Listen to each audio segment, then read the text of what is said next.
Seorang remaja bernama Abdul Rahman kini hidup sebatang kara usai insiden kecelakaan maut yang membawa seluruh keluarganya.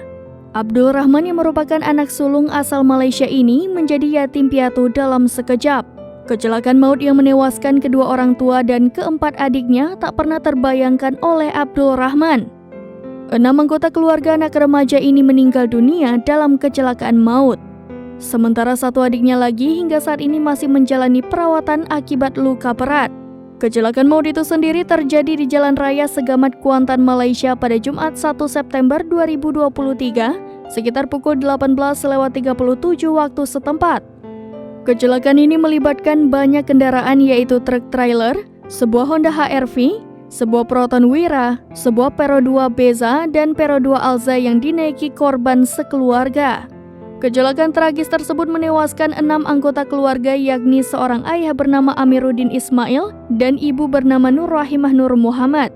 Lalu keempat anak mereka bernama Fatimatul Zahra, Sri Khadijah Akilah, Rufaidatul Asyariah, dan Muhammad Asyakrawi. Sementara itu anggota keluarga lainnya yakni Abdullah mengalami luka berat dan mendapat perawatan lebih lanjut di Intensive Care Unit Rumah Sakit Segamat karena mengalami luka serius di kepala, usus, dan paru-paru. Abdul Rahman sendiri selamat karena tidak ikut dalam rombongan tersebut. Sebelumnya jenazah anggota keluarganya tersebut disalatkan langsung oleh Abdul Rahman.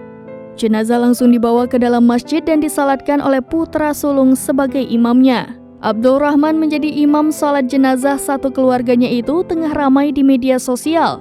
Menurut video yang beredar, tampak Abdul Rahman tak kuasa menahan tangisnya saat membacakan doa usai sholat jenazah yang merupakan ke-6 anggota keluarganya. Ia terus menangis saat prosesi pemakaman jenazah kedua orang tuanya dan 4 adiknya yang meninggal karena kecelakaan. Ia tampak ditenangkan oleh saudara dan warga yang hadir dalam acara pemakaman. Ia pun tak kuasa menahan air mata saat membacakan doa usai sholat jenazah. Abdul Rahman pun mengaku bahwa kejadian tersebut tak pernah terlintas di pikirannya menjadi yatim piatu dalam semalam.